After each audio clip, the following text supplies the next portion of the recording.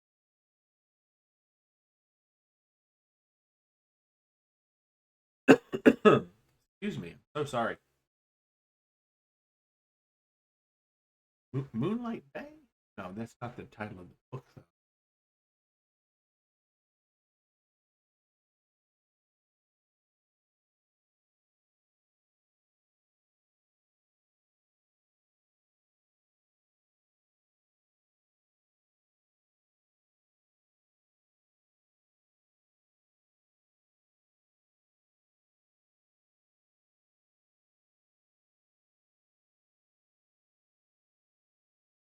Why can't I remember the name of this book?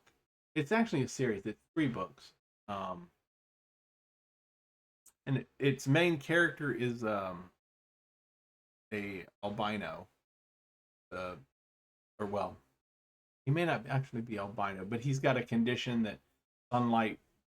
He's sensitive to sunlight, so he can't go out during.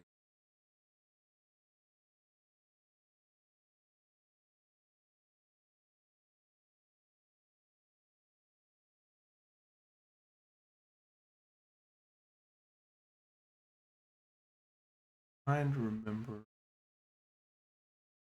and I can't remember it. So I'm gonna think of a different one.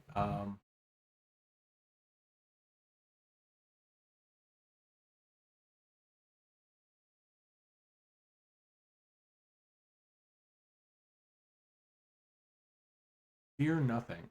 That's one of them. Seize the night and ride the storm. Got it. That's it. Seize the night and ride the storm. And I was gonna say it's Moonlight Bay is the name of the town that the guy lives in. So yeah, that's what it is. Um,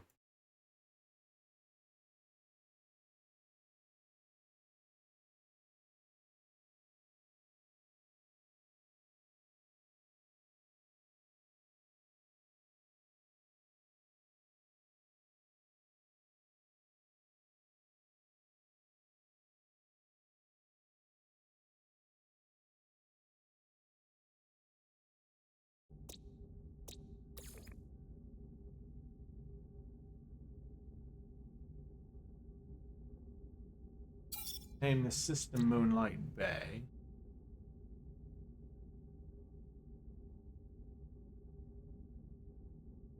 Oh, gee. Okay, never mind. I guess I'm gonna have to stop using the AI. It's becoming an idiot. Let's see. So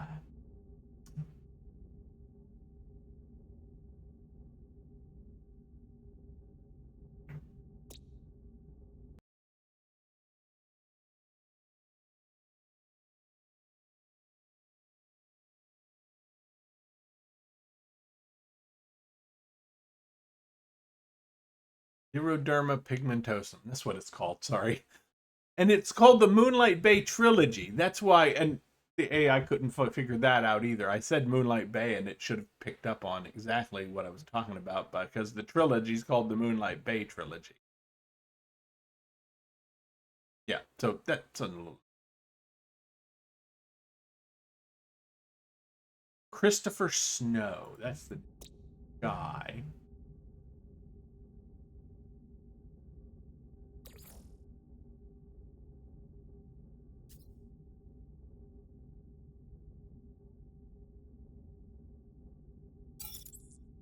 And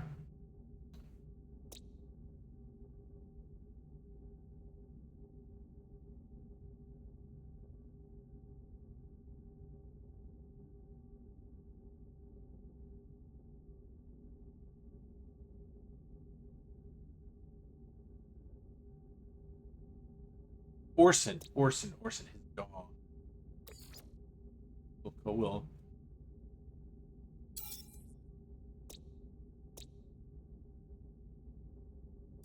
Sasha.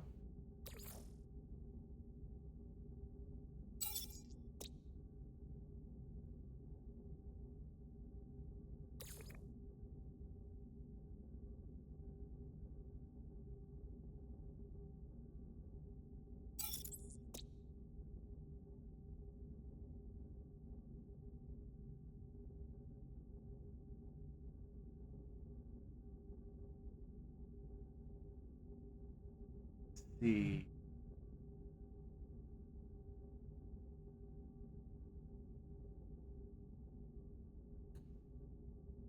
Other thing.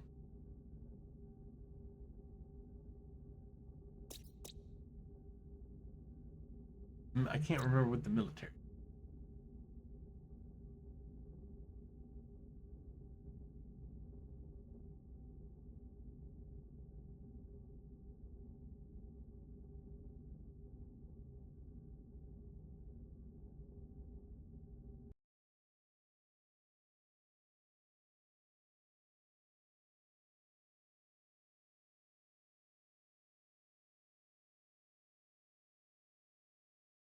Fort Wyvern. That's it.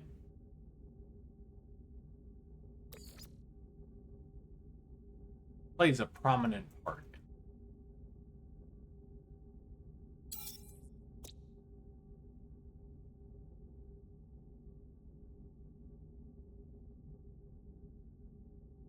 Yeah, I mean, it's literally like one of the main parts of the.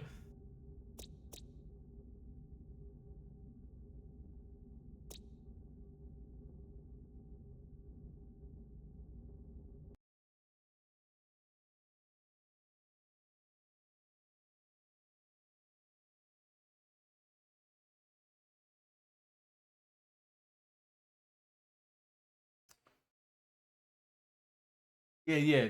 What's the name of the kid that got kidnapped? Remember that? Of his name?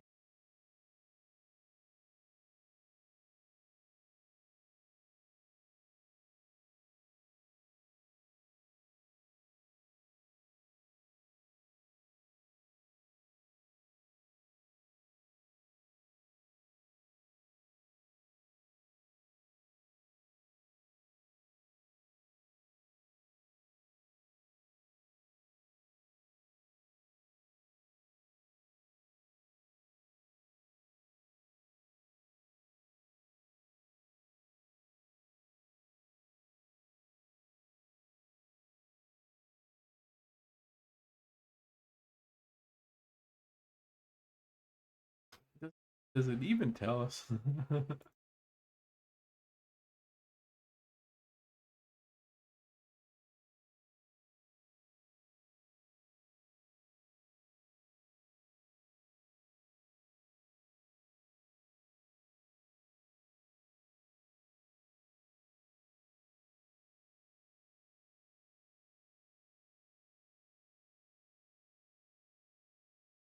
Okay, so I can't find the name of it.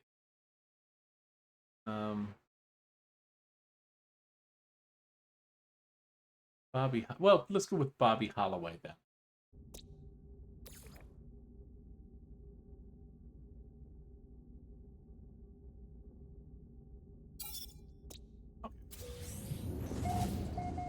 Maybe I need to stop doing this after books that I don't remember. And like, I remember the books, I've read them, but I don't remember character names and stuff. So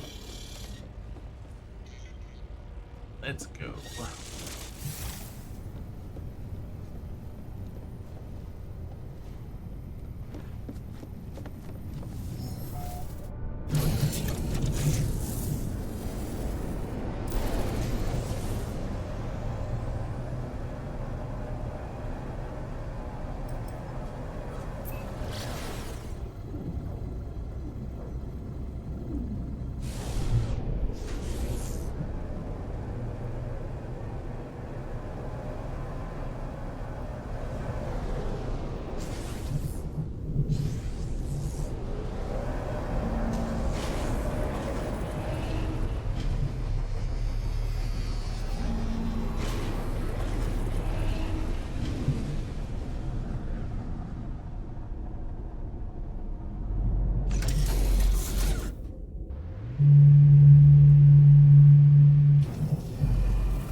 Expel all Nikia, none return.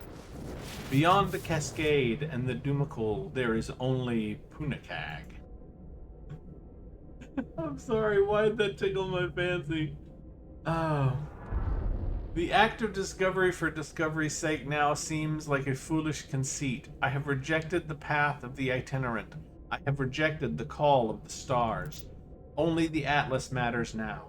With each encounter, I feel as if I understand a little more. All of us are what we are. Evil arrives in the individual, and goodness is not enough. True greatness lies in sorrow, in the embrace of what we must become.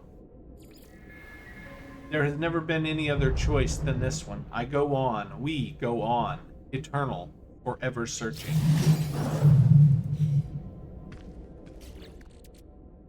So deep, so meaningful, non-meaningful way. That's half of it turns out to be wrong.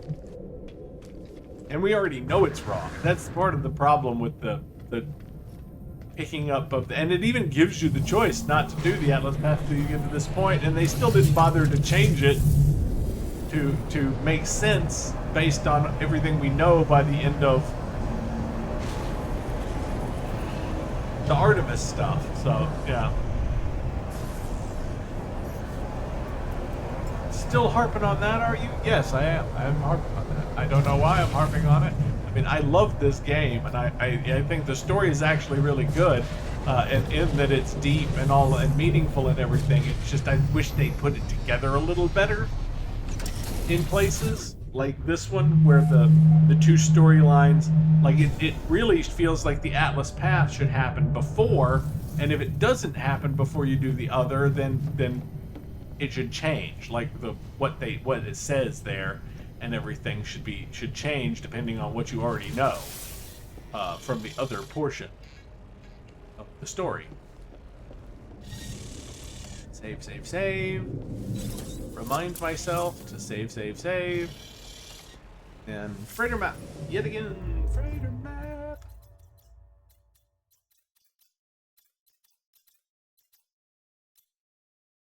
We're out of fool. We're not out of in the drive. Plenty of warp cells. I made them earlier.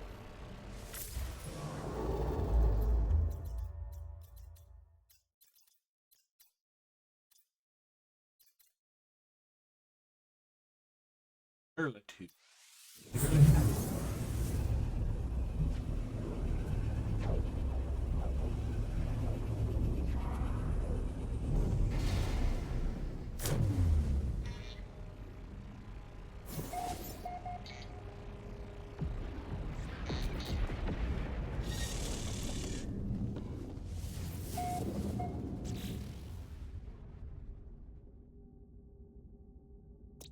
Oh no. Oh no. Okay. Okay, there we go. I was gonna say.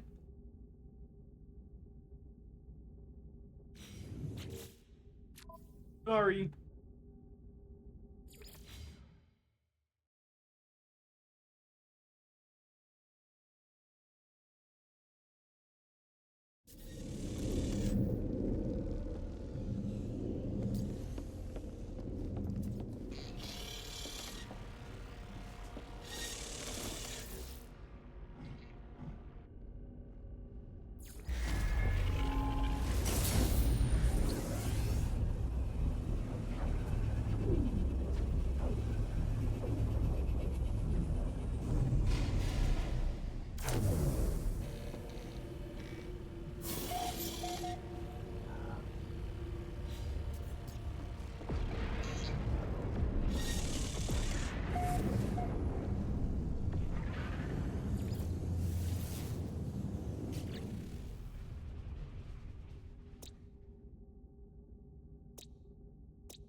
Dead planets.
Okay.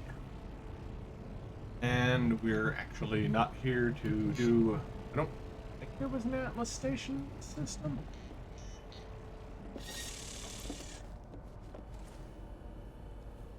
And there's no, I'm looking around, there's no marker, so that not. Save real quick.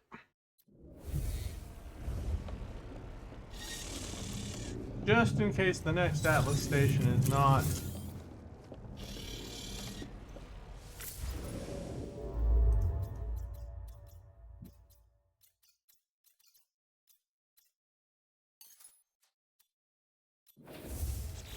That's right, we reloaded after I reloaded.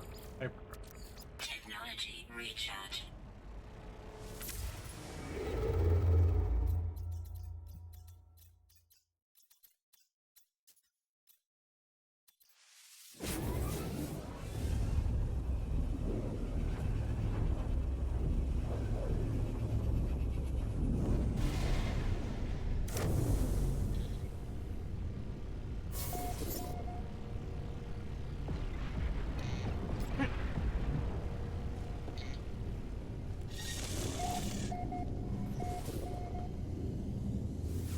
Zero light years, huh? I think that might be a miscalculation on some part there. I mean, we traveled some light years anyway.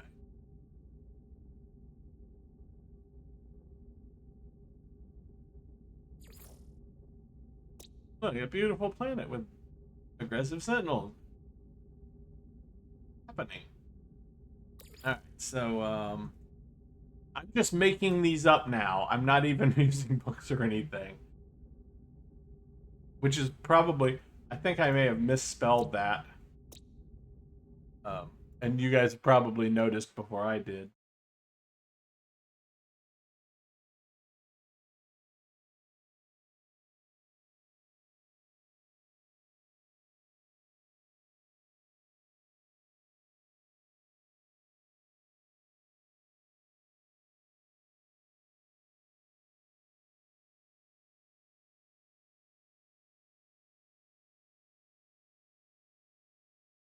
Two L's. Yep, that is what I was aiming for, is the word callous, and it has two L's. I thought it did, but...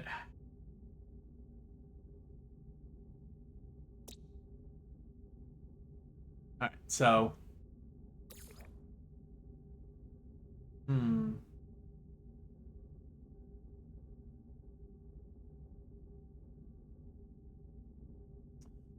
Let's go with the three gods of craft. I don't remember what their names are, but...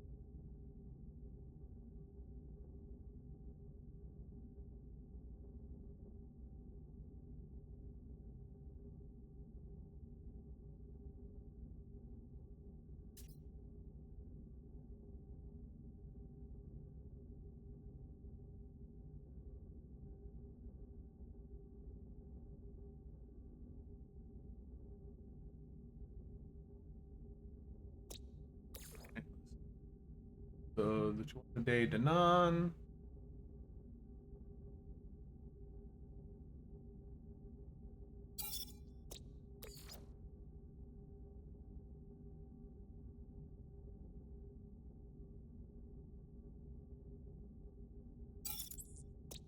Not that I didn't know how to spell that one this time. I'm just having trouble typing it.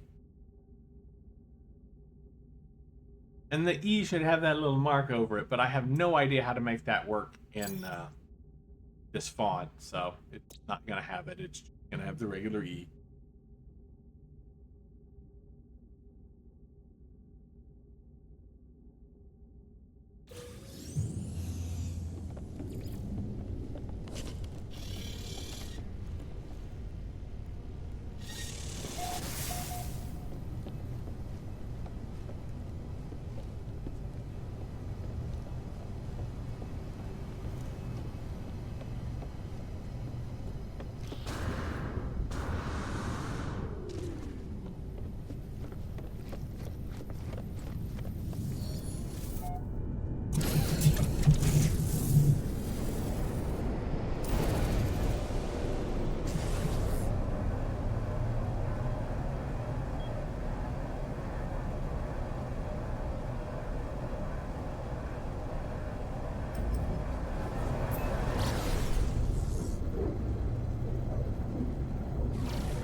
Bring us meaning if you are capable.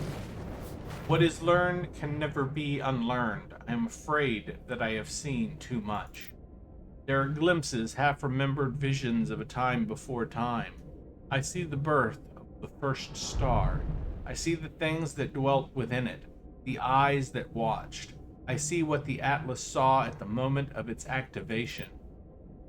Atlas stones are not stones. This station is not a station. I am not what I think I am. I am not even sure that I exist. The Atlas does not care.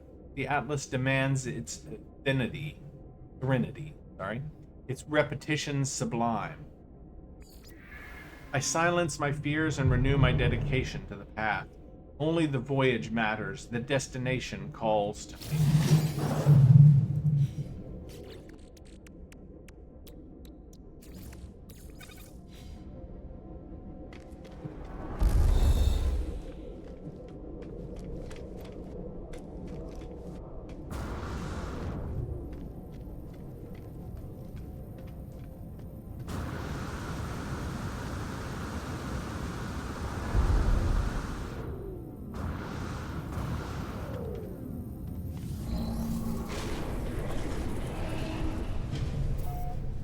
And if you're wondering why do the Atlas path if it feels like it's a different quest thing, it's because all of these things that we're getting are actually required to make the remembrance that you get for the other quest. For finishing the other quest, you get a pattern, but to make that thing, you need all of these little balls that we're making. And you get these patterns, the state phasure, all that. You get those patterns by doing the Atlas path. So you need to do them both to be able to even get the reward for. Of course, you get the star seed for this one, for the Atlas path. But then the remembrance, you can't make it unless you've done the Atlas path. So you see how that ties together?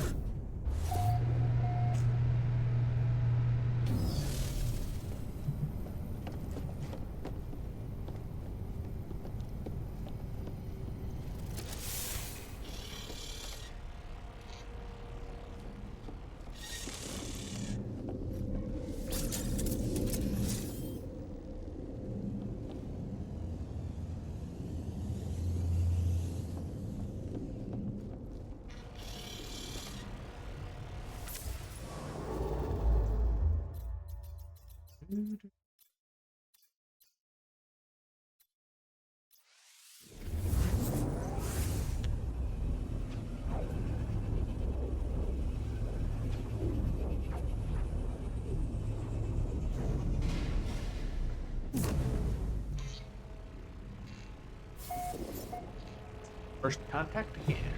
You're getting lucky. We've only hit one that had previously been identified and named and everything. Ooh. Extreme heat storms. It's a lush planet with extreme heat storms. So that one wouldn't be bad though. With extreme heat storms, like we could go to that one and get some of the achievements that we need.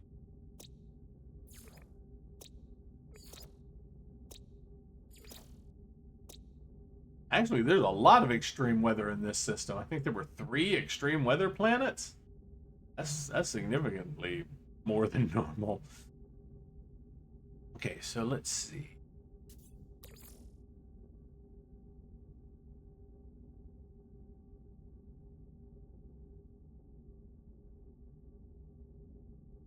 So why?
Now that was a morose set of names, wasn't it?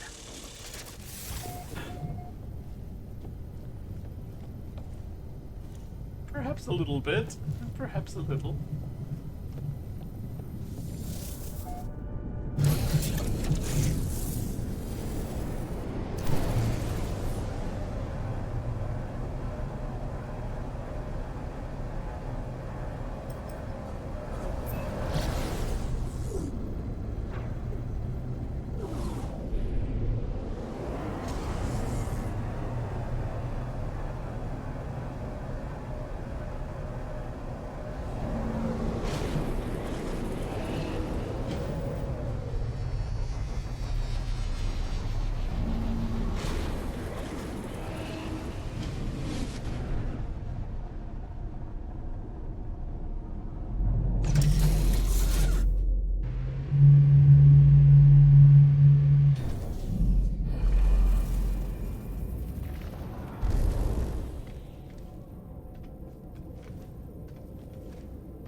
Yeah, I think from now on, I'm going to install a mod that just gives me all of the language words for all of the different languages. Because I'm getting tired, like I never spend enough time. It takes for so long and so many interactions to get all of the words. At this point, I've learned the language 20 times over, but I've never actually gotten a playthrough where I've learned every single word of every single language. And it really... It's one of the things that I like the least about the game. Like, I like a lot of things about the game, and there's some stuff that I do have, complaints about, but the language thing is one of the biggest, because the lore and stuff is so important in the game, and you miss so much of it by not having the languages from the start. And there's really no reason for I mean, other than just to, give us some filler thing to do to try and learn all the languages and everything. It bugs me. It bugs me so bad. Like, I want to do a playthrough where I just know everything everybody says the first time I read it. You shall see Hisunuar, our eyes. You shall be Boo, we are. Do not be something, all something, something are yours. I have become the servant of this ancient sentience. It guides me through the cosmos, ever searching, never deviating. Have others come before me? Have others faltered upon the path of the Atlas? Only in ending will revelation arise. Resistance will not be permitted. The Atlas wishes for me to know what it is like to create. It wishes to share some portion of its being. I sense that it cares deeply about this journey, that it is trying to show me something it cannot articulate through words or demonstration. I have no choice but to proceed. This is destined. It is the program. I have always been searching, and I cannot falter.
believe we're closing in on the last couple of Atlas station jumps that we need. And then I will take a break and we will come back, and the next session will be our finish-up session for the end of the universe, basically, because we'll just have some jumps to do, and then we'll be going through the process of getting ready to switch to the next galaxy, which will involve getting one of our ships set up to take across, which will be a sacrificial ship because it'll damage all the technology when we go. And then, you know, we'll have to pull some technology out of our exosuit and stuff like that to make sure that, you know, we don't have to basically repair everything we own when we cross over to the next galaxy. That's just something that you have to deal with. So.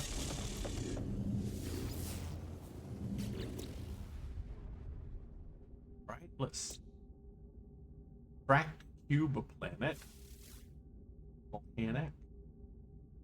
And there are a lot of aggressive sentinels.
Okay.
I mean, it would have been better if at least it had just given us at least one word for every pustule, but half the pustules don't give you anything.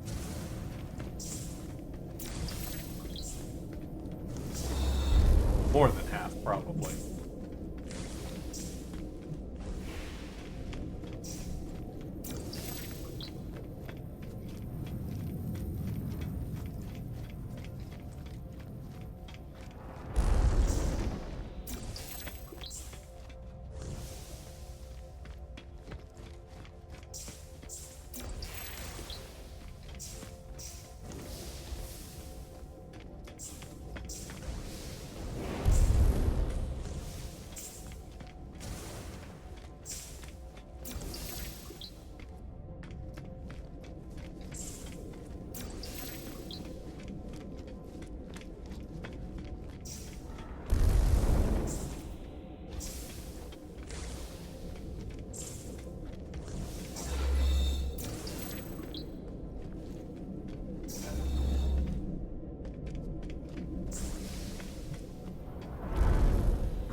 There is no sanctuary, only communion.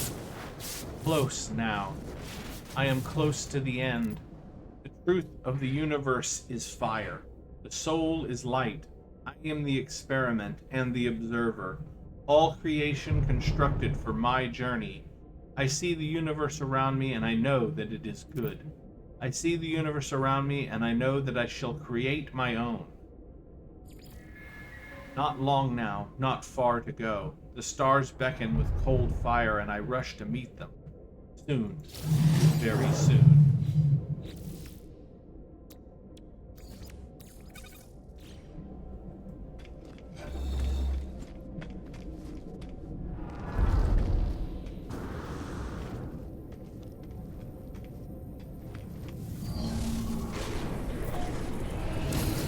I know it's taking me more time to name every system than it is to go through the actual quest part.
Two desert planets and one contour.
Are they meaningful? Eh, not really. Do they sound profound? I hope so.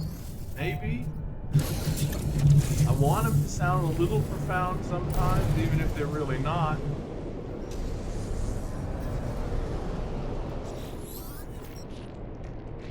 You are not alone. Yeah. No. Keep pulling that fucking leg. Why don't you? You can't go to the cinder. You can't do this to us. You can't leave us.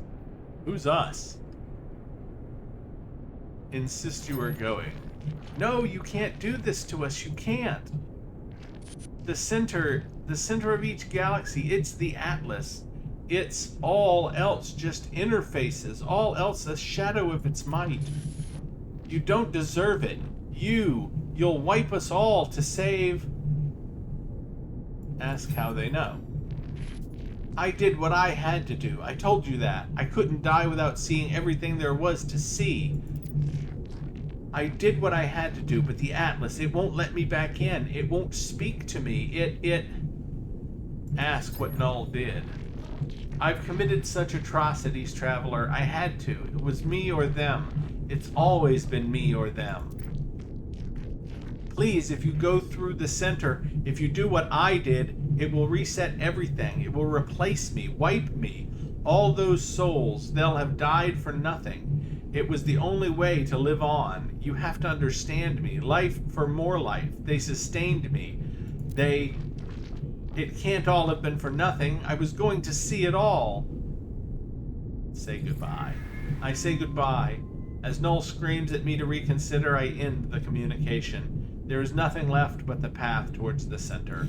So Null was a vampire, just to put the finer point on it there.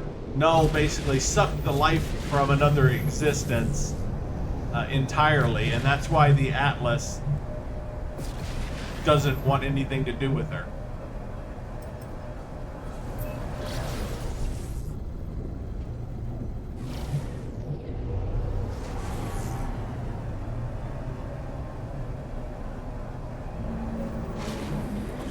And if you didn't put it together, Null's the first Traveler. I didn't really think I needed to say it, but I decided I would go ahead and say it just in case anybody was still not, aware of the fact that, yeah, Null was the first Traveler.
Not turn away.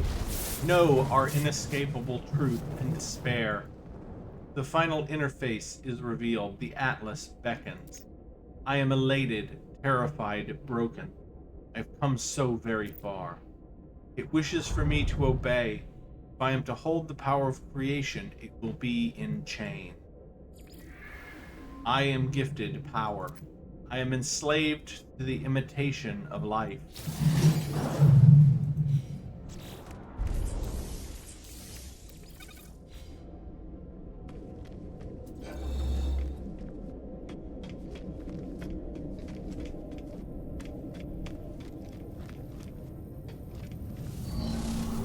One more.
Ah, look at that. We found another one. Just so happens that we found another what is basically a paradise planet in our last Atlas system. That's funny. That's extremely funny.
No word pustules to be had in the final Atlas station.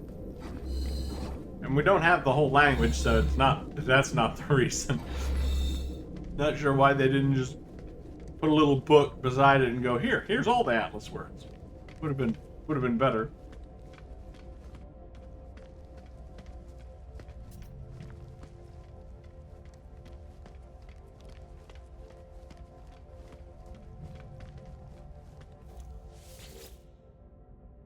The plinth resonates, pulling my knowledge of its Atlas seed from my mind.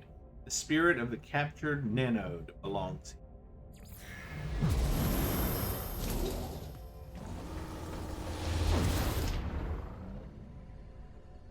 Englobed shade.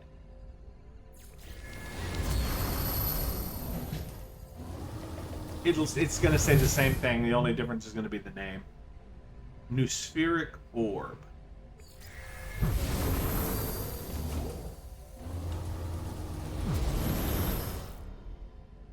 Dark matter.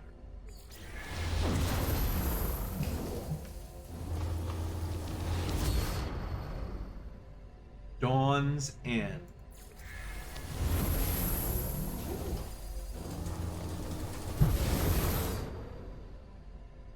Photic jade. Photic, not photic. Photic. Sorry.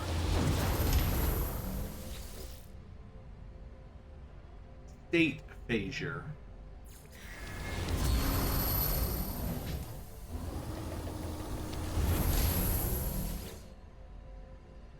Novae reclaimant.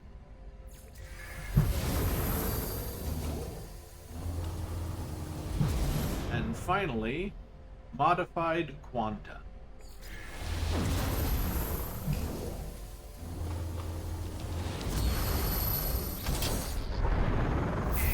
Clarity, truth, something, something. Neither one of which are clear in any way. I stand at the interface of the Atlas. I stand at the forge of worlds.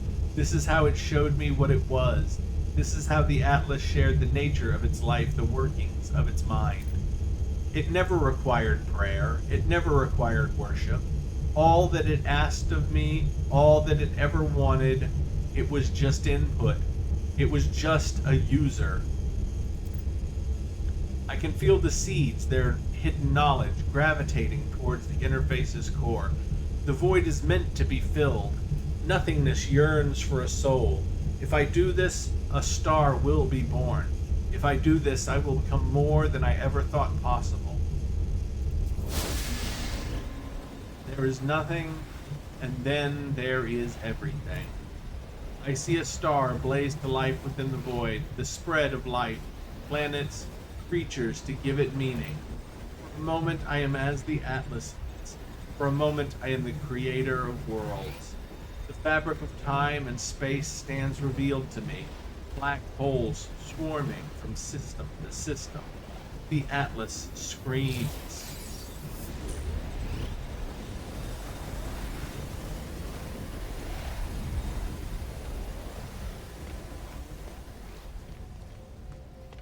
All right, and that is it. That is the end of the Atlas path. We become a creator of our own universe.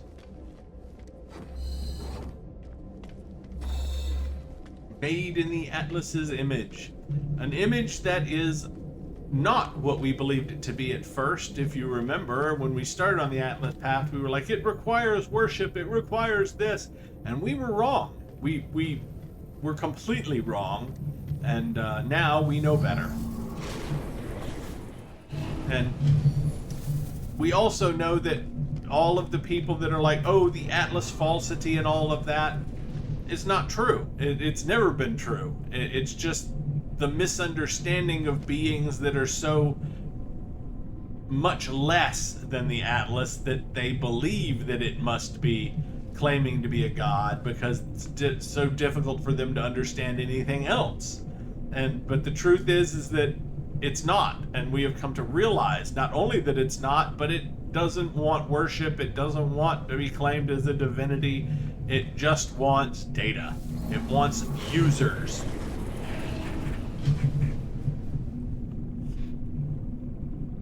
So that's it.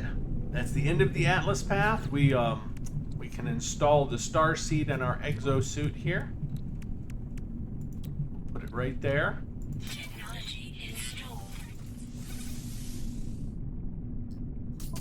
It's just really, I don't even really know exactly what it does, but it does something, and it's a good remembrance of our quest along the Atlas path and everything. So I do like to have it installed, even if I don't have any idea what it does. I know it does something. Somebody knows. I just haven't looked it up. But yep. So that's it, guys. We are done for this session. I hope you enjoyed it. I hope you got a lot of insight out of doing the Atlas path. And next time we will finish up with the last of the Artemis Questline, the Purge, which is the end. We need to do 6 more jumps, and we can pretty much do them any way we want. We can jump back and forth from systems that we've already been to, or we can, try to get closer to the center of the universe. Probably I'll just do jumps back and forth from systems we've already been to, because there's no way we're going to cover 800,000 light years in that short a time unless we use one of the tricks or something. And we could, like, there's a portal address that you can use that really only requires 1 or 2 of the portal glyphs that will get you like 2,000 light years from the center. So we could do it that way, or we can just do the last few jumps to finish the quest. It counts either way. So I will see you the next time, and we will get finished with this galaxy. Sorry, we will get finished with this galaxy, and we will move on to the next. I'll see you there.